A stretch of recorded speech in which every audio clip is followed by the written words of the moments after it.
அஸ்ஸலாமு அலைக்கும் வரஹ்மத்துல்லாஹி வபரகாத்துஹு. அன்புள்ள சகோதரர்களே சகோதரிகளே, எதுவுமே நிரந்தரம் இல்லை. குல்லு மன் அலைஹா ஃபான். இந்த உலகத்தில் இருக்கக்கூடிய எல்லாமே அழிஞ்சு போகக்கூடியது. குடும்ப உறவுகளாக இருந்தாலும் சரி, தாய் தந்தை உறவாக இருந்தாலும் சரி, நண்பர்கள், அதே மாதிரி நம்முடைய வாழ்க்கையில் நம்ம சம்பாதிச்ச சொத்து செல்வங்கள் எல்லாமே அல்லாஹ்வுக்காக நாம் கொடுத்ததை தவிர எல்லாமே அழிந்து போகக்கூடியது. அல்லாஹ்வுக்காக வேண்டி கொடுத்தது, அல்லாஹ்வுக்காக பயன்படுத்தியது எல்லாம் மறுமையில் கூலியாக கிடைக்கும். ஆனா இந்த உலகத்துல எதுவுமே நிரந்தரம் இல்லை. அந்த ஒரு அந்த ஒரு சிந்தனை எங்கட மனசுல ஆழமாக பதிந்தால் எதுக்காக நான் கவலைப்பட மாட்டோம். இப்ப உலகத்தில் இருக்கக்கூடிய ஒரு நண்பர் நாளை எதிரியாகலாம், எதிரி நாளை நண்பராகலாம். அதே மாதிரி என்ன ஒரு விஷயமும் இன்று ஏழையாக இருப்போம், நாளை பணக்காரனாக மாறலாம். இன்று பணக்காரனாக இருப்போம், நாளை ஏழையாக மாறலாம். அது அல்லாஹ்வுடைய கையில இருக்கிறது. இன்று கண்ணியம் இருக்கும், நாளை கேவலமாக மாறும்.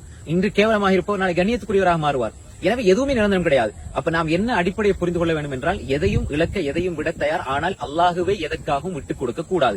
அல்லாஹ் நம்மோடு இருந்தால் எல்லாம் நம்மளுக்கு கிடைக்கும், அது அருளாக இருக்கும்.